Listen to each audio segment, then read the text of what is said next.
Hi hello ಎಲ್ಲರಿಗೂ ನಮಸ್ಕಾರ. Welcome back to our YouTube channel.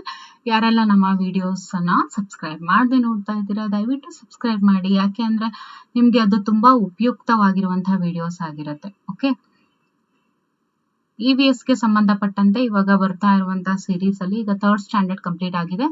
4th standard ಅಲ್ಲಿ 10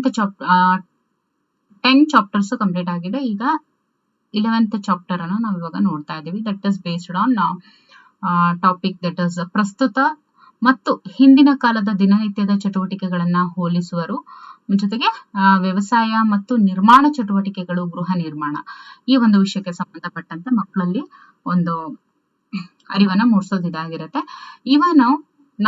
ಇವನನ್ನು ನಮ್ಮ ದೇಶದ ಬೆನ್ನೆಲುಬು ಅಂತ ಹೇಳಿ ಕರೀತಾರೆ. ದೇಶದ ಬೆನ್ನೆಲುಬು ಅಂತ ನಾವು ಯಾರನ್ನು ಕರಿತೀವಿ? ರೈತನ್ನ ಕರಿತೀವಿ, ಹೌದಲ್ವಾ? ರೈತರ ಮುಖ್ಯ ಕಸುಬು ಏನು? ರೈತರ ಮುಖ್ಯ ಕಸುಬು ವ್ಯವಸಾಯ ಆಗಿರುತ್ತೆ. ಸಾವಯವ ಕೃಷಿಯ ಹೇಳಿಕೆಗಳನ್ನ ಗುರುತಿಸಿ ಅಂತ ಇದೆ. ಸಾವಯವ ಕೃಷಿ ಅಂದ್ರೆ ಏನು? ಸಾವಯವ ಕೃಷಿ ಅಂದ್ರೆ ಆರ್ಗ್ಯಾನಿಕ್ ಫಾರ್ಮಿಂಗ್ ಅಂತ ಕರಿತೀವಿ. ಆರ್ಗ್ಯಾನಿಕ್ ಫಾರ್ಮಿಂಗ್ ಅಂದ್ರೆ ಇಲ್ಲಿ ಯಾವುದೇ ಕೆಮಿಕಲ್ಸ್ ಅನ್ನ ಉಪಯೋಗಿಸಲ್ಲ. ಸೊ ದಟ್ ಕೊಟ್ಟಿಗೆ, ತಿಪ್ಪೆ ಗೊಬ್ಬರ ಬಳಕೆ, ಎರೆಹುಳು ಗೊಬ್ಬರ ಬಳಕೆ, ಹಸಿರೆಲೆ ಮತ್ತೆ ಒಣಗಿದ ಎಲೆಗಳನ್ನ ಬಳಸುತ್ತಿದ್ರು ಅಂತ ಇದೆ. ಮೇಲಿನ ಎಲ್ಲವೂ ಅಂತ ಇದೆ. ಸೊ ಆರ್ಗ್ಯಾನಿಕ್ ಅಂತ ಅಂದ್ರೆ ಏನಂದ್ರೆ ಸಾವಯವ ಕೃಷಿ ಅಲ್ವಾ? ಅಂದ್ರೆ ಇಲ್ಲಿ ಯಾವುದೇ ತರ ರಾಸಾಯನಿಕ ಪದಾರ್ಥಗಳನ್ನ ಉಪಯೋಗಿಸಲ್ಲ. ಹಾಗಾಗಿ ಮೇಲಿನ ಎಲ್ಲವೂ ಅನ್ನುವಂಥದ್ದು ಸರಿಯಾದ ಉತ್ತರ ಆಗಿರುತ್ತೆ.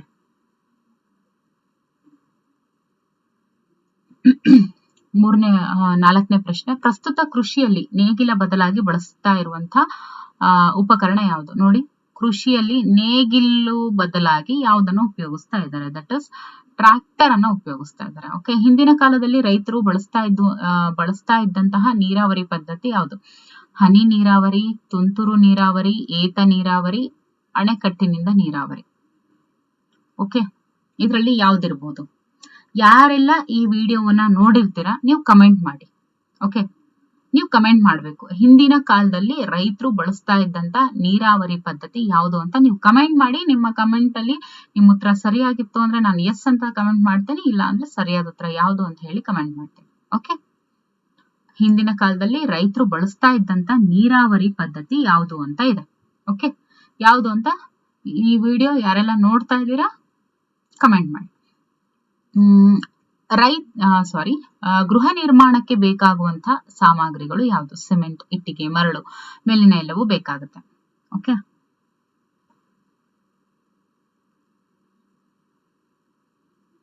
ಜೊತೆಗೆ ಕಲಬುರಗಿ ಜಿಲ್ಲೆಯ ಜೇವರ್ಗಿ ತಾಲೂಕಿನಲ್ಲಿ ಮನೆ ನಿರ್ಮಾಣದಲ್ಲಿ ಬಳಸುವಂತಹ ಕಲ್ಲು. ಕಲಬುರಗಿ ಜಿಲ್ಲೆಯ ಜೇವರ್ಗಿ ತಾಲೂಕಿನಲ್ಲಿ ಮನೆ ನಿರ್ಮಾಣದಲ್ಲಿ ಬಳಸುವಂತಹ ಕಲ್ಲು ಯಾವುದ ಕಲ್ಲನ್ನ ಬಳಸ್ತಾರೆ? ಶಾಬಾದ್ ಕಲ್ಲು, ಜಂಬಿಟಿಗೆ ಕಲ್ಲು, ಸಿಮೆಂಟ್ ಕಲ್ಲು, ದಪ್ಪದಾದ ಕಲ್ಲು ಅಂತ ಇದೆ. ಇಲ್ಲಿ ಪರ್ಟಿಕ್ಯುಲರ್ ಆಗಿ ಕಲಬುರಗಿ ಜಿಲ್ಲೆಯ ಜೇವರ್ಗಿ ತಾಲೂಕು ಅಂತ ಕೇಳಿದರೆ ಅಂತ ಅಂದ್ರೆ ಇದು ತನ್ನದೇ ಆದ ವಿಶೇಷತೆಯನ್ನ ಒಳಗೊಂಡಿದೆ ಅಂತ ಅರ್ಥ.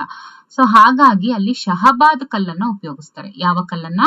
ಶಹಬಾದ್ ಕಲ್ಲನ್ನ ಉಪಯೋಗಿಸ್ತಾರೆ. ಕಲಬುರಗಿ ಜಿಲ್ಲೆಯ ಜೇವರ್ಗಿ ತಾಲೂಕಿನಲ್ಲಿ ಮನೆಯ ನಿರ್ಮಾಣದಲ್ಲಿ ಬಳಸುವಂತಹ ಕಲ್ಲು ಶಹಬಾದ್ ಕಲ್ಲು ಆಗಿರುತ್ತೆ. ಓಕೆ, ನೆಕ್ಸ್ಟ್, ಬಹುಮಹಡಿ ಕಟ್ಟಡಗಳ ನಿರ್ಮಾಣಕ್ಕೆ ಬೇಕಾಗುವಂತಹ ಸಾಮಗ್ರಿಗಳು ಸುಟ್ಟ ಇಟ್ಟಿಗೆ, ಉಕ್ಕಿನ ಕಂಬ, ಸಿಮೆಂಟ್ ಇಟ್ಟಿಗೆ ಎಲ್ಲವೂ ಕೂಡ ಬೇಕಾಗುತ್ತೆ, ಹೌದಲ್ವಾ? ಎಲ್ಲವೂ ಕೂಡ ಬೇಕಾಗುತ್ತೆ. ಹಿಂದಿನ ಕಾಲದಲ್ಲಿ ವಾಸಿಸುವ ಮನೆಗಳು ಏನಾಗಿದ್ವು? ಗುಡಿಸಲು, ಕಾಂಕ್ರೀಟ್ ಮನೆ, ಬಹುಮಹಡಿ ಮನೆ, ಆಮೇಲೆ ಹಂಚಿನ ಮನೆ ಅಂತ ಇದೆ. ಓಕೆ, ಹಿಂದಿನ ಕಾಲದಲ್ಲಿ ವಾಸಿಸುವಂತಹ ಮನೆಗಳು ಗುಡಿಸಲು ಮನೆಗಳಾಗಿದ್ವು. ಪ್ರಪಂಚದ ಅತ್ಯಂತ ಎತ್ತರದ ಕಟ್ಟಡ ಕೆಂಪುಕೋಟೆ, ಬುರ್ಜ್ ಖಲೀಫಾ, ಬಂದೆ ನವಾಜ್ ದರ್ಗಾ ಮತ್ತೆ ತಾಜ್ ಮಹಲ್ ಅಂತ ಇದೆ. ಅಲ್ಲಿ ಕೇಳಿರೋದೇನು? ಪ್ರಪಂಚದಲ್ಲಿ ಎತ್ತರವಾದ ಕಟ್ಟಡ. ಓಕೆ, ಅದು Burj Khalifa. Okay, Burj Khalifa ಎಲ್ಲಿದೆ ಅನ್ನೋದನ್ನ ಕಮೆಂಟ್ ಮಾಡಿ. ಓಕೆ, ಎಲ್ಲಿದೆ ಬುರ್ಜ್ ಖಲೀಫಾ? ಯಾರೆಲ್ಲ ಸೋಷಿಯಲ್ ಓದ್ತಾ ಇರ್ತೀರಾ, ಇವನ್ ಫಾರ್ GK ಪೇಪರ್ ಅವ್ರಿಗೆಲ್ಲರಿಗೂ ಗೊತ್ತಿರುತ್ತೆ ಹಿಸ್ಟ್ರಿಲಿ ಎಲ್ಲಿ ಬರುತ್ತೆ ಈ ಬುರ್ಜ್ ಖಲೀಫಾ ಅಂತ. ಪರಿಸರ ಸ್ನೇಹಿ ಮನೆಗಳು ಹೀಗಿವೆ: ಸೂರ್ಯನ ಶಾಖ ಬಳಸಿ ನೀರನ್ನ ಕಾಯಿಸುವುದು, ಮಳೆಯ ನೀರನ್ನ ಸಂಗ್ರಹಿಸುವುದು, ಕಸವನ್ನು ಮನೆಯಲ್ಲಿ ನಿರ್ವಹಿಸುವುದು ಅಂತ ಇದೆ.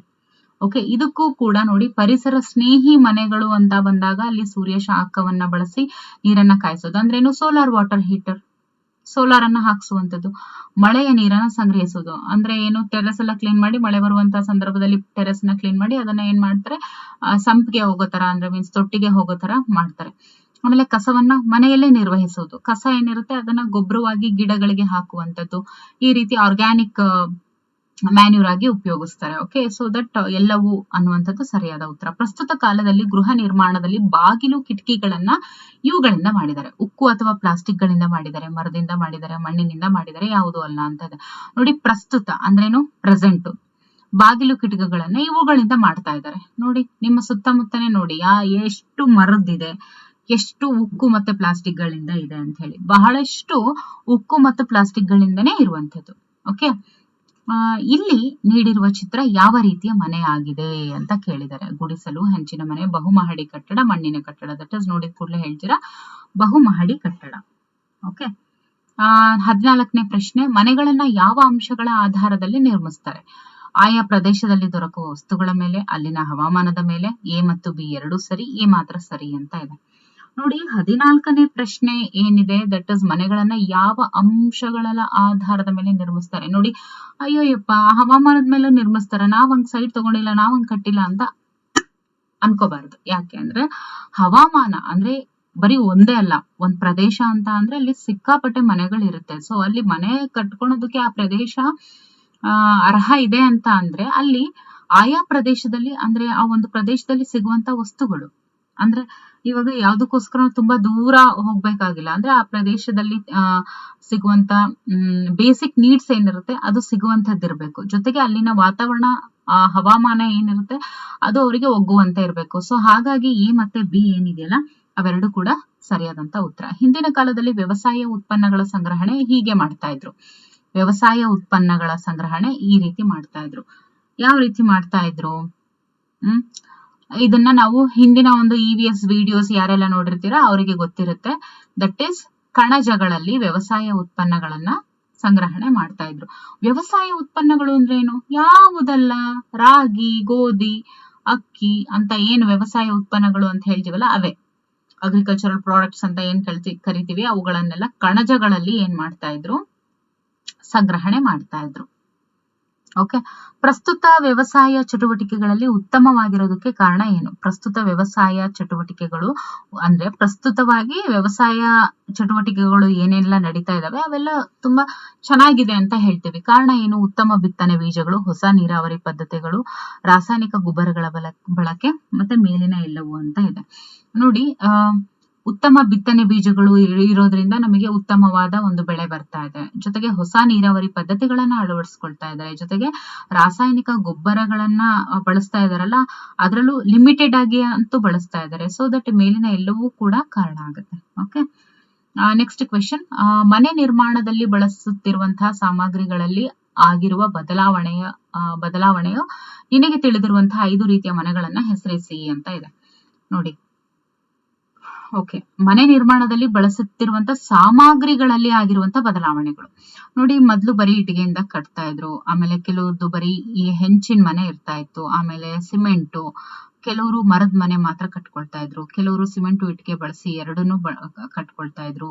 ಸೊ ಈ ರೀತಿ. ಓಕೆ, ಇನ್ನು 18ನೇ ಪ್ರಶ್ನೆ, ಪ್ರಸ್ತುತ ವ್ಯವಸಾಯದಲ್ಲಿ ಆಗಿರುವಂತ ಬದಲಾವಣೆಗಳನ್ನ ತಿಳಿಸಿ. ನೋಡಿ, ಪ್ರಸ್ತುತ ವ್ಯವಸಾಯದಲ್ಲಿ ಆಗಿರುವಂತಹ ಬದಲಾವಣೆಗಳನ್ನ ನಾವು ನೋಡ್ತಾ ಹೋದ್ರೆ ಉತ್ತಮ ಬಿತ್ತನೆ ಬೀಜಗಳ ಬಳಕೆ ಇದೆ. ನೋಡಿ, 16ನೇ ಒಂದು MCQ ನಲ್ಲೇ ಇದೆ ಎಲ್ಲ ಆನ್ಸರ್ಸ್.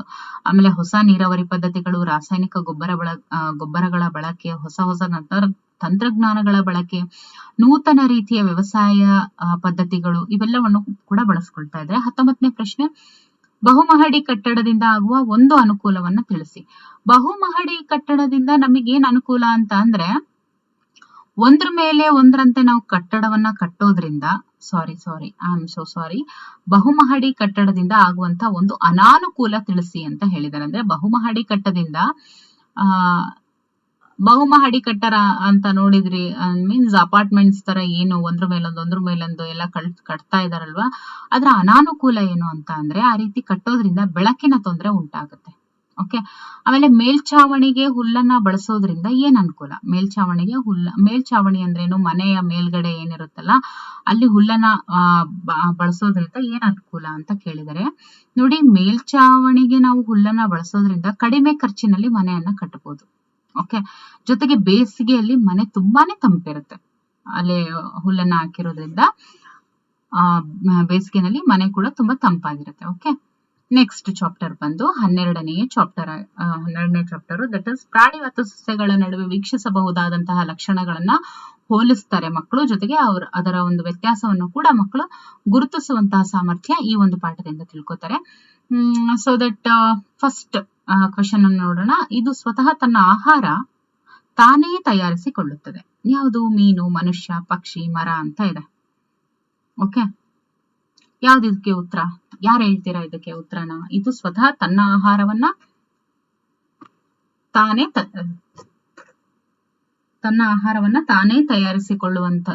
ಕೊಳ್ಳುತ್ತೆ ಅಂತ ಇದೆ. ಮರನ, ಮನುಷ್ಯನ ಅನ್ನುವಂಥದ್ದನ್ನ ನೀವು ಕಮೆಂಟ್ ಮಾಡಿ ಹೇಳ್ಬೇಕು. ಬೇರಿನ ಕಾರ್ಯವು ಇದಾಗಿದೆ.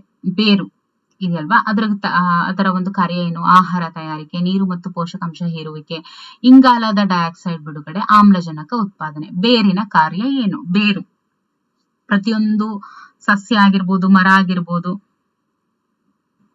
ಅದ್ರ ಕೆಲಸ ಏನು? ಆಹಾರ ತಯಾರಿಸೋದು ಅದ್ರ ಕೆಲಸನ, ನೀರು ಅಥವಾ ಪೋಷಕಾಂಶವನ್ನ ಹೀರ್ಕೊಳ್ಳೋದು ಅದ್ರ ಕೆಲಸನ, ಅಥವಾ ಕಾರ್ಬನ್ ಡೈಆಕ್ಸೈಡ್ ನ ರಿಲೀಸ್ ಮಾಡೋದು ಅದ್ರ ಕೆಲಸನ, ಅಥವಾ ಆಕ್ಸಿಜನ್ ನ ಸಿಂಥಸಿಸ್ ಉತ್ಪಾದನೆ ಮಾಡೋದು ಅದ್ರ ಕೆಲಸನ? ಏನು? ನೀರು ಮತ್ತೆ ಪೋಷಕಾಂಶಗಳು. ನಾವು ಇವಾಗ ಗಿಡ ಇದೆ ಇಲ್ಲಿ, ಇದು ಬೇರು, ಗಿಡದ ಬೇರು. ಇದು ಮರ ಅಥವಾ ಗಿಡ ಅಂತ ಅನ್ಕೊಳ್ಳಿ. ಇದು ಬೇರು. ಇಲ್ಲಿ ಇದ್ರ ಕೆಲಸ ಏನು ಅಂತ ಕೇಳಿದ್ದಾರೆ. ಬೇರಿನ ಕೆಲಸ ಏನು ಅಂತ ಅಂದ್ರೆ, ನಾವಿಲ್ಲಿ ಆಗ್ತಕ್ಕಂತ ನೀರು, ಆ ನೀರಿನ ಒಂದು ಹೀರ್ಕೊಳ್ಳೋ ಕೆಲಸ ಇದು ಮಾಡುತ್ತೆ. ಜೊತೆಗೆ ವಾತಾವರಣದಲ್ಲಿ ಸಿಗುವಂತ ಎಲ್ಲ ಪೋಷಕಾಂಶಗಳನ್ನು ಕೂಡ ಹೀರ್ಕೊಳ್ಳುವಂತಹ ಕೆಲಸ ಇದು ಮಾಡುತ್ತೆ. ನೀರಿನಲ್ಲಿ ನಾವು ನೀರು ಹಾಕಿದಾಗ ನೀರು ತನ್ನೊಳಗಡೆ ಏನೆಲ್ಲ ಪೋಷಕಾಂಶಗಳನ್ನ ಇಟ್ಕೊಂಡಿರುತ್ತೆ ಅವುಗಳನ್ನ ಹೀರುವಂತ ಕೆಲಸ ಇದು ಮಾಡುತ್ತೆ. ಸೊ ಹಾಗಾಗಿ ಬೇರಿನ ಕಾರ್ಯ ಏನು? ನೀರು ಮತ್ತು ಪೋಷಕಾಂಶಗಳನ್ನ ಹೀರ್ಕೊಳ್ಳುವಂಥದ್ದು. ಸಸ್ಯಗಳು ಇವುಗಳ ಮೂಲಕ ಉಸಿರಾಡ್ತವೆ. ಸಸ್ಯಗಳು ಎಲೆಗಳ ಮೂಲಕ ಉಸಿರಾಡ್ತವ, ಹೂಗಳ ಮೂಲಕ ಉಸಿರಾಡ್ತವ, ಮೂಗು, ಕಿವಿರು ಅಂತ ಇದೆ. ಸಸ್ಯಗಳು ಎಲೆಗಳ ಮೂಲಕ ಉಸಿರಾಡ್ತವೆ. ಇದು ಮೊಟ್ಟೆ ಇಡುವ ಜೀವಿ. ಯಾವುದು? ಮೀನು, ಕೋತಿ, ಸಸ್ಯ, ಹಸು ಅಂತ ಇದೆ. ಮೀನು ಏನಿದೆ ಇದು ಮೊಟ್ಟೆ ಇಡುವಂಥದ್ದು. ಓಕೆ, 5ನೇದು ಸಸ್ಯಗಳು ಆಹಾರ ತಯಾರಿಸುವ ಭಾಗ ಯಾವುದು? ಎಲ್ಲಿ ಸಸ್ಯಗಳು ತನ್ನ ಆಹಾರವನ್ನ ಎಲೆಗಳಲ್ಲಿ ಅದು ತಯಾರಿಸುತ್ತೆ. ಓಕೆ, ಅದಕ್ಕೆ ಆ ಒಂದು ಪಾರ್ಟ್ ಗ್ರೀನ್ ಆಗಿರುತ್ತೆ. ಇವು ಮರಗಳ ಮೇಲೆ ವಾಸಿಸ್ತವೆ. ಯಾವುವು? ಕೋತಿಗಳು, ತಿಮಿಂಗಳಗಳು, ಆನೆಗಳು, ಹಸುಗಳು ಅಂತ ಇದೆ. ದಟ್ ಇಸ್ ಸರಿಯಾದ ಉತ್ತರ ಕೋತಿಗಳು. ಪ್ರಾಣಿಗಳು ಸಸ್ಯಗಳಿಗಿಂತ ಭಿನ್ನವಾಗಿದ್ದಾವೆ. ಯಾಕೆ? ಚಲಿಸುವುದು, ಉಸಿರಾಡುವುದು, ಬೆಳೆಯುವುದು, ಆಹಾರ ಉತ್ಪಾದಿಸುವುದು ಅಂತ ಇದೆ. ನೋಡಿ, ಪ್ರಾಣಿಗಳು ನಡೀತವೆ, ಆದ್ರೆ ಸಸ್ಯಗಳು ಒಂದ್ ಜಾಗದಿಂದ ಒಂದ್ ಜಾಗಕ್ಕೆ ಹೋಗಿ ಬರ್ತಾವ? ಇಲ್ಲ ಅಲ್ವಾ? ಸೊ ದಟ್ ಚಲಿಸುವುದು ಏನಿದೆ ಇದು ತುಂಬಾ ಭಿನ್ನವಾಗಿದೆ. ಸಸ್ಯನೂ ಉಸಿರಾಡುತ್ತೆ, ಮನುಷ್ಯರು, ಪ್ರಾಣಿಗಳು ಉಸಿರಾಡ್ತವೆ. ಸಸ್ಯನೂ ಬೆಳೆಯುತ್ತೆ, ಮನುಷ್ಯನು ಕೂಡ ಬೆಳಿತಾನೆ. ಸಸ್ಯಗಳು ಕೂಡ ಆಹಾರವನ್ನ ಉತ್ಪಾದಿಸುತ್ತೆ, ಪ್ರಾಣಿಗಳು ಕೂಡ ಆಹಾರವನ್ನ ಉತ್ಪಾದಿಸುತ್ತೆ. ಇನ್ ದ ಸೆನ್ಸ್ ತನ್ನ ಆಹಾರವನ್ನ ತಾವೇ ಮಾಡ್ಕೊಳ್ತವೆ, ಅಂದ್ರೆ but depend on other animals. Okay, ಆದ್ರೆ ಚಲಿಸುವುದು ಅನ್ನುವಂಥದ್ದೇನಿದೆ ಇದು ತುಂಬಾ ಭಿನ್ನವಾಗಿ ಇರುವಂಥದ್ದು. ಸಸ್ಯಗಳು ತಮ್ಮ ಆಹಾರವನ್ನ ತಾವೇ ತಯಾರಿಸ್ಕೊಳ್ತವೆ. ಈ ಲಕ್ಷಣಗಳು ಉಳ್ಳಂತಹ ಜೀವಿಗಳಿಗೆ ನಾವು ಏನಂತ ಕರಿತೀವಿ? ದಟ್ ಇಸ್ ಸ್ವಪೋಷಕ ಅಂತ ಹೇಳಿ ಕರಿತೀವಿ. ಓಕೆ, ಮುಂದಿನ ಪ್ರಶ್ನೆ, ಪರಪೋಷಕಗಳು ಅಂದ್ರೆ ಏನು? ಪರಪೋಷಕಗಳು ಅಂತ ಹೇಳಿದ್ರೆ ತಮ್ಮ ಆಹಾರಕ್ಕಾಗಿ ಸಸ್ಯ ಮತ್ತು ಪ್ರಾಣಿಗಳನ್ನ ಅವಲಂಬಿಸಿದ್ರೆ ಅವನ್ನ ನಾವು ಪರಪೋಷಕಗಳು ಅಂತ ಹೇಳ್ತೀವಿ. ಅಂದ್ರೆ ತನ್ನ ಆಹಾರವನ್ನ ತಾನೇ ತಯಾರಿಸಿಕೊಳ್ಳದೆ ಸಸ್ಯ ಮತ್ತು ಪ್ರಾಣಿಗಳ ಮೇಲೆ ಅವಲಂಬಿತವಾಗಿರೋದು. ನೋಡಿ, ನಾವು ತರಕಾರಿನೂ ತಿಂತೀವಿ, ಚಿಕನ್, ಮಟನ್ ತಿಂತೀವಿ. ಸೊ ದಟ್ ನಾವು ಸಸ್ಯ ಮತ್ತೆ ಆಹಾರ ಇವೆರಡರ ಮೇಲೂ ಅವಲಂಬಿಸಿದ್ವಿ. ನಾವೇನು ಹಾಗಾದ್ರೆ? ಮನುಷ್ಯ ಏನು? ಪರಪೋಷಕ. ಕೆಳಗಿನ ಈ ಸಸ್ಯ ಸ್ಪರ್ಶ ಸಂವೇದನೆ ಹೊಂದಿದೆ. ಕೆಳಗಿನ ಈ ಸಸ್ಯ ಸ್ಪರ್ಶ ಸಂವೇದನೆಯನ್ನ ಒಳಗೊಂಡಿದೆ. ಯಾವುದು? ಅಂದ್ರೆ ಮುಟ್ಟಿದ್ರೆ, ಅಂದ್ರೆ ಅದು ಸ್ಪರ್ಶ ಸಂವೇದನೆ ಅಂತ ಅಂದ್ರೆ ನಾವು ಮುಟ್ಟಿದ್ರೆ ಅದು ರಿಯಾಕ್ಟ್ ಮಾಡುತ್ತೆ ಅಂತ ಅದರ ಅರ್ಥ. ಓಕೆ, ಅದಕ್ಕೂ ಸೆನ್ಸಿಟಿವಿಟಿಯನ್ನ ಒಳಗೊಂಡಿದೆ. ದಟ್ ಇಸ್ ಯಾವುದು? Touch me not. Okay, touch me not ಅನ್ನುವಂಥ ಪ್ಲಾಂಟ್. ಓಕೆ, 11ನೇ ಪ್ರಶ್ನೆ, ಕೆಳಗಿನವುಗಳಲ್ಲಿ ಯಾವುದು ತಮ್ಮ ಆಹಾರವನ್ನ ತಾವೇ ತಯಾರಿಸ್ಕೊಳ್ಳೋದಕ್ಕೆ ಸಾಧ್ಯ ಇಲ್ಲ? ಪ್ರಾಣಿಗಳು, ಮನುಷ್ಯರು, ಸಸ್ಯಗಳು. ಮತ್ತೆ ಎ ಮತ್ತು ಬಿ ಎರಡು ಸರಿ ಅಂತ ಇದೆ. ನೋಡಿ, ಪ್ರಾಣಿಗಳು ಮತ್ತೆ ಮನುಷ್ಯರು, ಎ ಮತ್ತು ಬಿ ಎರಡು ಕೂಡ ಸರಿಯಾದಂತ ಉತ್ತರ. ಈ ಪ್ರಶ್ನೆಗಳಿಗೆ ಉತ್ತರಿಸಿ. ನೀನು ಆಹಾರಕ್ಕಾಗಿ ಅವಲಂಬಿಸಿರುವಂತಹ ಜೀವಿಗಳನ್ನ ಪಟ್ಟಿ ಮಾಡಿ. ಅಂತ ಇದೆ. ಆಹಾರಕ್ಕೋಸ್ಕರ ಅವಲಂಬಿಸಿರುವಂತಹ ಜೀವಿಗಳು ಬಂದು ಪ್ರತಿನಿತ್ಯ ಬಳಸುವಂತಹ ಆಹಾರ ಸಾಮಗ್ರಿಗಳನ್ನ ಪಟ್ಟಿ ಮಾಡೋದು ಏನು, ಫಾರ್ ಎಕ್ಸಾಂಪಲ್ ಸೊಪ್ಪು, ಸೊಪ್ಪಿನಲ್ಲಿ ನಾವು ನೋಡಿ ಪುದೀನ ಸೊಪ್ಪು, ಕೊತ್ತಂಬರಿ ಸೊಪ್ಪು, ಈ ತರ. ಇನ್ನು ತರಕಾರಿಗೆ ಬಂದ್ರೆ ಮೂಲಂಗಿ, ಕ್ಯಾರೆಟ್, ಬೀಟ್ರೂಟ್, ಆಲೂಗಡ್ಡೆ ಇವುಗಳೆಲ್ಲ. ಹೌದಲ್ವಾ? Okay, next question. ಸಸ್ಯಗಳು ಚಲಿಸಲಾರವು ಯಾಕೆ? ಯಾಕೆ ಸಸ್ಯಗಳು ಮೂವ್ಮೆಂಟ್ ಆಗಲ್ಲ? ಇದು ವೆರಿ ಬಿಗ್ ಕ್ವೆಶನ್ ನೋಡಿ. ಇದು GPSTR ಡಿಸ್ಕ್ರಿಪ್ಟಿವ್ ಟೈಪ್ ಬರ್ಬೋದು. ಸಸ್ಯಗಳು ಯಾಕೆ ಚಲಿಸೋದಿಲ್ಲ? ಮೂವ್ಮೆಂಟ್ ಆಗಲ್ಲ, ಚಲಿಸೋದಿಲ್ಲ ಅಂತ ಹೇಳಿದ್ರೆ, ಸಸ್ಯಗಳ ಬೇರುಗಳು ಏನಿರ್ತವೆ ಇವು ನೆಲದ ಒಳಗಡೆ ಅವು ಏನಾಗಿರ್ತವೆ, ಇಳ್ಕೊಂಡಿರ್ತವೆ. ಜೊತೆಗೆ ಸಸ್ಯಗಳಿಗೆ ಚಲಿಸೋದಕ್ಕೆ ಬೇಕಾಗುವಂತಹ ಅಂಗಾಂಗಗಳು ಅದರೊಳಗಡೆ ಇರೋದಿಲ್ಲ. ಓಕೆ, ಹಾಗಾಗಿ ಸಸ್ಯಗಳು ಚಲಿಸೋದಿಲ್ಲ. ಸಸ್ಯಗಳು ಚಲಿಸದೇ ಇರೋದಕ್ಕೆ ಕಾರಣ ಏನು? ಮೊದಲನೇದು, ಅವು ನೆಲದ ಒಳಗಡೆ ಬೇರನ್ನ ಆಳವಾಗಿ ಬಿಟ್ಕೊಂಡಿರ್ತವೆ. ಎರಡನೇದು, ಚಲಿಸೋದಕ್ಕೆ ಬೇಕಾಗುವಂತಹ ಅಂಗಾಂಗಗಳು ಇದರಲ್ಲಿ ಇರೋದಿಲ್ಲ ಸಸ್ಯಗಳಲ್ಲಿ, ಅದಕ್ಕೋಸ್ಕರ. Okay, moving on to next chapter, that is 13th. ಸ್ಥಳೀಯ ಸಂಸ್ಕೃತಿಗಳಾದಂತಹ ಹಬ್ಬ, ಜಾತ್ರೆ ನಮ್ಮ ರಾಜ್ಯದ ಜನರು ವಿಭಿನ್ನ ಸಂಸ್ಕೃತಿ ಮತ್ತು ಆಹಾರ ಪದ್ಧತಿಗಳನ್ನ ಮೆಚ್ಚುವರು. ಅಂದ್ರೆ ಈ ಒಂದು ಟಾಪಿಕ್ ಬಗ್ಗೆ ಆಗಿರತ್ತೆ. ಮೊದಲನೇ ಪ್ರಶ್ನೆ, ಇದು ರಾಷ್ಟ್ರೀಯ ಹಬ್ಬ ಯಾವುದು? ಸ್ವತಂತ್ರ ದಿನಾಚರಣೆ ಎಂದೇ ಇದು ನಮ್ಮ ರಾಷ್ಟ್ರೀಯ ಹಬ್ಬ.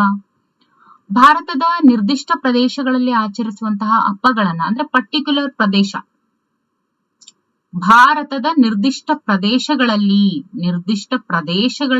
ನೋಡಿ, ಪ್ರದೇಶಗಳಲ್ಲಿ ಆಚರಿಸುವಂತಹ ಹಬ್ಬಗಳನ್ನ ಹೀಗಂತ ಕರೀತಾರೆ. ಪ್ರಾದೇಶಿಕ ಹಬ್ಬ, ರಾಷ್ಟ್ರೀಯ ಹಬ್ಬ, ಧಾರ್ಮಿಕ ಹಬ್ಬ ಇವೆಲ್ಲವುಗಳು ಅಂತ ಇದೆ. ನಿರ್ದಿಷ್ಟ ಪ್ರದೇಶದಲ್ಲಿ ಆಚರಿಸುವಂತಹ ಹಬ್ಬಗಳನ್ನ ಪ್ರಾದೇಶಿಕ ಹಬ್ಬಗಳು ಅಂತ ಕರೀತಾರೆ. ಈಗ ಫಾರ್ ಎಕ್ಸಾಂಪಲ್, ಬಿಜೆಪಿಯನ್ನ ರಾಷ್ಟ್ರೀಯ ಪಕ್ಷ ಅಂತ ಕರೀತಾರೆ, ಕಾಂಗ್ರೆಸ್ನು ಕೂಡ ರಾಷ್ಟ್ರೀಯ ಪಕ್ಷ ಅಂತ ಕರೀತಾರೆ. ಆದ್ರೆ ನಮ್ಮ JDS ನ ಏನಂತ ಕರೀತಾರೆ? ಪ್ರಾದೇಶಿಕ ಪಕ್ಷ ಅಂತ ಕರೀತಾರೆ. ಯಾಕೆ? ಅದು ಕರ್ನಾಟಕ ಪ್ರದೇಶದಲ್ಲಿ ಅವರು ಆ ಒಂದು ರಾಜಕೀಯ ಒಂದು ಪಕ್ಷವನ್ನ ಸ್ಥಾಪನೆ ಮಾಡಿದ್ದು. ಹೌದಲ್ವಾ? ಅದು ಕರ್ನಾಟಕದಲ್ಲಿ ಮಾತ್ರ JDS ಇರುವಂತದ್ದು. ಸೊ ಹಾಗಾಗಿ ಅದನ್ನ ಪ್ರಾದೇಶಿಕ ಪಕ್ಷ ಅಂತ ಕರೀತಾರೆ. ಸೊ ಹಾಗೆ ನಿರ್ದಿಷ್ಟ ಪ್ರದೇಶಗಳಲ್ಲಿ ಆಚರಿಸುವಂತಹ ಹಬ್ಬಗಳನ್ನ ನಾವೇನಂತ ಕರಿತೀವಿ? ಪ್ರಾದೇಶಿಕ ಹಬ್ಬ ಅಂತ ಹೇಳಿ ಕರಿತೀವಿ. ಆ ಬೆಳಕಿನ ಹಬ್ಬ ಅಂತ ಕರೆಯುವಂತಹ ಹಬ್ಬ ಯಾವುದು? ಬೆಳಕಿನ ಹಬ್ಬ ದೀಪಾವಳಿ. ಈ ಚಿತ್ರ ಯಾವ ಹಬ್ಬವನ್ನ ಪ್ರತಿನಿಧಿಸುತ್ತೆ? ನೋಡಿದ ಕೂಡಲೇ ಹೇಳ್ತೀರಿ, ಇಲ್ಲಿ ಗಣಪ ಇದ್ದಾರೆ, ಯಾವುದು? ಗಣೇಶ ಚತುರ್ಥಿ. ಚಿತ್ರದಲ್ಲಿರುವಂತಹ ಕ್ರೀಡೆಯನ್ನ ಗುರುತಿಸಿ. ಕಾಂತಾರದಲ್ಲಿ ಫಸ್ಟ್ ಇದ ಬರೋದು, ಹೌದಲ್ವಾ? ಜಲ್ಲಿಕಟ್ಟು, ಕಂಬಳ, ಕಬಡ್ಡಿ, ಕ್ರಿಕೆಟ್ ಅಂತ ಇದೆ. ಓಕೆ, ಯಾವುದು? ಕಂಬಳ. ಓಕೆ, ಕ್ರಿಸ್ಮಸ್ ಸಮಯದಲ್ಲಿ ಮಕ್ಕಳು ಇದನ್ನ ಅಲಂಕರಿಸ್ತಾರೆ. ಯಾವ್ದನ್ನ? ಕ್ರಿಸ್ಮಸ್ ಮರವನ್ನ ಅಲಂಕರಿಸ್ತಾರೆ. ಓಕೆ, ಉತ್ತರ ಕರ್ನಾಟಕದಲ್ಲಿ ನಾಡಧ್ವಜವನ್ನ ಹಾರಿಸಿ ಆಚರಿಸುವಂತಹ ಹಬ್ಬ ಯಾವುದು? ಕನ್ನಡ ರಾಜ್ಯೋತ್ಸವ. ನಮ್ಮ ಕನ್ನಡ ರಾಜ್ಯೋತ್ಸವವನ್ನ, ನಾಡಧ್ವಜವನ್ನ ಹಾರಿಸಿ ಆಚರಿಸುವಂತಹ ಹಬ್ಬ. ಓಕೆ, 8ನೇ ಪ್ರಶ್ನೆ, ಉತ್ತರ ಕರ್ನಾಟಕದಲ್ಲಿ ಸಾಮಾನ್ಯವಾಗಿ ಸಿಗುವ ಊಟ ಇದು ಯಾವುದು? ಜೋಳದ ರೊಟ್ಟಿ, ಎಣ್ಗಾಯಿ ಪಲ್ಯ. ತುಂಬಾ ಜನಕ್ಕೆ ಫೇವ್ರೇಟ್ ಕೂಡ ಹೌದಲ್ವಾ? ಉತ್ತರ ಕರ್ನಾಟಕದ ಸಾಮಾನ್ಯವಾಗಿ ಸಿಗುವ ಊಟ ಅದು, ಆದ್ರೆ ನಮಗೆ ತುಂಬಾ ವಿಶೇಷವಾದ ಊಟ ಜೋಳದ ರೊಟ್ಟಿ, ಎಣ್ಗಾಯಿ ಪಲ್ಯ. ಓಕೆ, ಕರ್ನಾಟಕದ ಕರಾವಳಿ ಭಾಗದಲ್ಲಿ ಸಾಮಾನ್ಯವಾಗಿ ಬಳಸುವಂತಹ ಭಾಷೆ ಯಾವುದು? ಕರ್ನಾಟಕದ ಕರಾವಳಿ ಸೈಡು ಯಾವಾಗ್ಲೂ ನೋಡಿ, ಕರಾವಳಿ ಯಾರೆಲ್ಲ ಸ್ವಲ್ಪ ಜಾಸ್ತಿ ರಿಷಬ್ ಶೆಟ್ಟಿ ಅವ್ರ ಮೂವೀಸ್ ಯಾರೆಲ್ಲ ನೋಡ್ತೀರಾ ಅವರೆಲ್ಲ ಜಾಸ್ತಿ ಕರಾವಳಿ ಭಾಗಕ್ಕೆ ಒತ್ತು ಕೊಟ್ಟು ಚಿತ್ರವನ್ನ ಮಾಡ್ತಾರೆ. ಸೊ ದಟ್ ತುಂಬಾ ಫೆಮಿಲಿಯರ್ ಇರುತ್ತೆ ನೋಡ್ದಂಥವ್ರಿಗೆ. ಕರಾವಳಿ ಪ್ರದೇಶ ಅಂತ ಅಂದಾಗ ಅಲ್ಲಿ ತುಳುವನ್ನ ಮಾತಾಡ್ತಾರೆ. ಓಕೆ, ಬಾಗಲಕೋಟೆ ಜಿಲ್ಲೆಯು ಈ ಸೀರೆಯಿಂದಾಗಿ ಪ್ರಸಿದ್ಧವಾಗಿದೆ. ನೋಡಿ, ಬಾಗಲಕೋಟೆ ಯಾವ ಸೀರೆಗೆ ಪ್ರಸಿದ್ಧವಾಗಿದೆ? ಬಾಗಲಕೋಟೆ ಇಳಕಲ್ ಸೀರೆಗೆ ಪ್ರಸಿದ್ಧವಾಗಿದೆ. ನೋಡಿ, ಮೊನ್ನೆ ಯಾವುದು GPSTR ಏನಾಯ್ತಲ್ಲ ಲಾಸ್ಟ್ ಟೈಮು, ಅದರಲ್ಲಿ ಈ ಒಂದು ಪ್ರಶ್ನೆ ಬಂದಿದೆ. ಬಾಗಲಕೋಟೆ ಜಿಲ್ಲೆಯ ಈ ಒಂದು ಸೀರೆ ಯಾವುದಕ್ಕೆ ಪ್ರಸಿದ್ಧವಾಗಿದೆ? ದಟ್ ಇಸ್ ಇಳಕಲ್ ಸೀರೆ. ಓಕೆ, ಯಾರೆಲ್ಲ ನೋಡ್ತಾ ಇದ್ದೀರಾ? ಈ ಒಂದು ನಿಮಗೆ ಏನಾದ್ರೂ ಲಾಸ್ ಆಗ್ತಾ ಇದೆಯಾ? ಈ 4th ಸ್ಟ್ಯಾಂಡರ್ಡ್ EVS ನ ನೀವು ಸ್ಟಡಿ ಮಾಡೋದ್ರಿಂದ, ಕೇಳ್ತಾ ಇರೋದ್ರಿಂದ?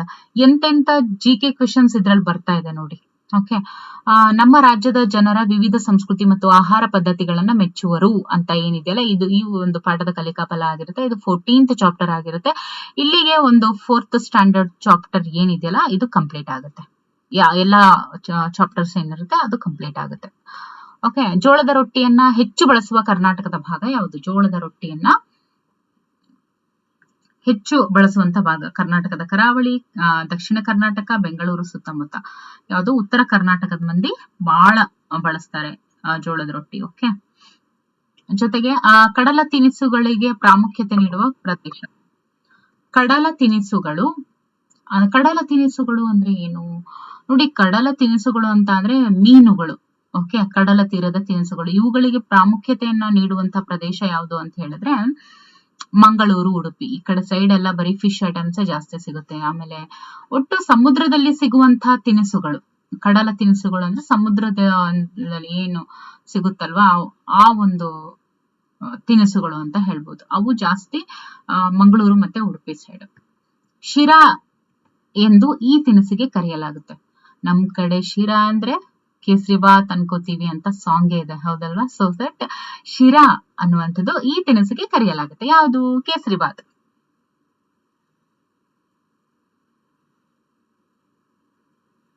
ಮೈಸೂರು ವೀಳ್ಯದೆಲೆ, ಮಲ್ನಾಡ್ ಅಡಿಕೆ, ಹೌದಲ್ವಾ? ನಮ್ ವಿಷ್ಣುವರ್ಧನ್ ಅವ್ರ ಫಿಲ್ಮೇ ಇದೆ, ಏನು ಮೈಸೂರು ವೀಳ್ಯದೆಲೆ, ಏನದು ಮಲ್ನಾಡ್ ಅಡಿಕೆ ಮೈಸೂರು ವೀಳ್ಯದೆಲೆ ಅಂತ ಸಾಂಗ್ ಇಲ್ವಾ? ನೋಡಿದ ಕೂಡ್ಲೆ ಹೇಳ್ತೀರಾ ಮಲೆನಾಡು ಅಡಿಕೆ is the right answer. Okay. Yes. ಮುಂದಿನ ಪ್ರಶ್ನೆಯನ್ನು ನೋಡೋಣ. ರಾಗಿ ಮುದ್ದೆ ಅತಿ ಹೆಚ್ಚಾಗಿ ಬಳಕೆ ಮಾಡುವ ಜಿಲ್ಲೆ ಯಾವುದು? ನೋಡಿ, ರಾಗಿ ಮುದ್ದೆನೆ ಜಾಸ್ತಿ ಬಳಸ್ತಕ್ಕಂಥ ಜಿಲ್ಲೆ ಮಂಗಳೂರು, ಬೀದರ್, ಮಂಡ್ಯ, ಚಿಕ್ಕಮಗಳೂರು ಅಂತ ಇದೆ. ಓಕೆ. ಯಾವುದು? ಮಂಡ್ಯದವರ ಮುದ್ದೆ. ಓಕೆ. ರಾಗಿ ಮುದ್ದೆ ಮಂಡ್ಯ ಮುದ್ದೆ, ನೆನ್ಪಿಟ್ಕೊಂಬಿಡಿ. ರಾಗಿ ಮುದ್ದೆ ಮಂಗಳೂರವರು ಮಾಡ್ತಾರೆ ಅಂದ್ರೆ ಈ ಕಡೆ ಸೈಡ್ ಯಾರಾದ್ರೂ ಹೋಗಿರೋರು ಮಾಡ್ತಾರಲ್ವಾ? ಸೊ ಆದ್ರೆ ಅತಿ ಹೆಚ್ಚಾಗಿ ಬಳಕೆ ಮಾಡುವ ಜಿಲ್ಲೆ ನೀವು ನೆನ್ಪಿಟ್ಕೋಬೇಕಂದ್ರೆ ಮಂಡ್ಯ ಮುದ್ದೆ ಅಂತ ನೆನ್ಪಿಟ್ಕೊಳ್ಳಿ. ಓಕೆ. ಮಂಡ್ಯದವರು ರಾಗಿ ಮುದ್ದೆಯನ್ನ ಹೆಚ್ಚಾಗಿ ಬಳಕೆ ಮಾಡ್ತಾರೆ. ಸೊ ದಟ್ ರಾಗಿ ಮುದ್ದೆಯನ್ನ ಅತಿ ಹೆಚ್ಚಾಗಿ ಬಳಕೆ ಮಾಡುವ ಜಿಲ್ಲೆ ಅಂತಾನೆ ಮಂಡ್ಯ ಪ್ರಸಿದ್ಧಿಯನ್ನು ಪಡೆದಿದೆ.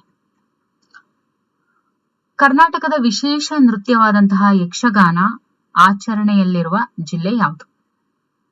ಯಕ್ಷಗಾನ ದಕ್ಷಿಣ ಕನ್ನಡ, ತುಮಕೂರು, ಬೆಂಗಳೂರು, ಬೆಳಗಾವಿ ಅಂತ ಇದೆ. ಬೆಳಗಾವಿ ಹೌದಾ? ಅಲ್ಲ. ತುಮಕೂರು ಹೌದಾ? ಅಲ್ಲ. ಬೆಂಗಳೂರು ಅಲ್ಲ. ಯಾವುದು ಹಾಗಾದ್ರೆ? ದಟ್ ಇಸ್ ಮಂಗಳೂರು, ದಕ್ಷಿಣ ಕನ್ನಡ ಏನಿದೆಯಲ್ಲ ಈ ಒಂದು ಜಿಲ್ಲೆ ಯಕ್ಷಗಾನ ಆಚರಣೆಯಲ್ಲಿ ತುಂಬಾ ಪ್ರಸಿದ್ಧವಾದ ಅಂದ್ರೆ ತುಂಬಾ ಪ್ರಸಿದ್ಧಿ ಪಡೆದಿದೆ. ಅಂದ್ರೆ ಈ ಒಂದು ಜಿಲ್ಲೆಯ ವಿಶೇಷ ನೃತ್ಯ ಅಂತ ಹೇಳ್ಬೋದು. ಕರ್ನಾಟಕದ ವಿಶೇಷ ನೃತ್ಯ ಆಗಿರುವಂತಹ ಯಕ್ಷಗಾನವನ್ನ ಜಾಸ್ತಿ ಆಚರಣೆ ಮಾಡುವಂತದ್ದು ಮಂಗಳೂರು, ದಕ್ಷಿಣ ಕನ್ನಡ ಈ ಒಂದು ಜಿಲ್ಲೆಗಳಲ್ಲಿನೇ ಹೆಚ್ಚಾಗಿ ಅದನ್ನ ಆಚರಣೆ ಈಗಲೂ ಕೂಡ ಅವ್ರು ಮಾಡ್ಕೊಂಡು ಬರ್ತಾ ಇದ್ದಾರೆ. ಮಂಗಳೂರು, ದಕ್ಷಿಣ ಕನ್ನಡ, ಮಂಗಳೂರು, ದಕ್ಷಿಣ ಕನ್ನಡ. ಓಕೆ. ಅಥವಾ ಎರಡು ಕೊಟ್ಟಿದ್ದಾರೆ. ಎರಡರಲ್ಲೂ ಕೂಡ ನೀವು ನೆನ್ಪಿಟ್ಕೋಬೇಕು. ಕೆಲವೊಂದ್ಸತಿ ಏನಾಗುತ್ತೆ, ಬೆಳಗಾವಿ, ತುಮಕೂರು, ಬೆಂಗಳೂರು, ಮಂಗಳೂರು ಅಂತ ಕೊಡ್ತಾರೆ. ಅವಾಗ ಏನ್ ಆಯ್ಕೆ ಮಾಡ್ಬೇಕು? ಮಂಗಳೂರು ಆಯ್ಕೆ ಮಾಡ್ಬೇಕು. ಬೆಳಗಾವಿ, ತುಮಕೂರು, ದಕ್ಷಿಣ ಕನ್ನಡ, ಬೆಂಗಳೂರು ಅಂತ ಕೊಡ್ತಾರೆ. ಅವಾಗ ದಕ್ಷಿಣ ಕನ್ನಡ ಅಂತ ಹೇಳಿ ಆಯ್ಕೆ ಮಾಡ್ಬೇಕು. ಓಕೆ. ಇದಿಷ್ಟು 4ನೇ ತರಗತಿಯ ಎಲ್ಲಾ EVS MCQs ಆಗಿತ್ತು. ಇದು ನಿಮ್ಗೆ ಎಷ್ಟು ಉಪಯುಕ್ತ ಆಗಿದೆ ಅಂತ ಕೂಡ ನೀವು ನನಗೆ ಕಮೆಂಟ್ ಅಲ್ಲಿ ತಿಳಿಸ್ಬೇಕು. Okay. Thank you for watching. ಹಾಗೆ ಇದಕ್ಕೆ ಸಂಬಂಧಪಟ್ಟಂತೆ ನಾನು ಒಂದು ಪ್ರಶ್ನೆಯನ್ನ ನಿಮಗೆ ಕೇಳಿದ್ದೆ ಅಲ್ವಾ? ನೀವು ಅದನ್ನ ಕಮೆಂಟ್ ಅಲ್ಲಿ ತಿಳಿಸ್ಬೇಕು. Thank you for watching.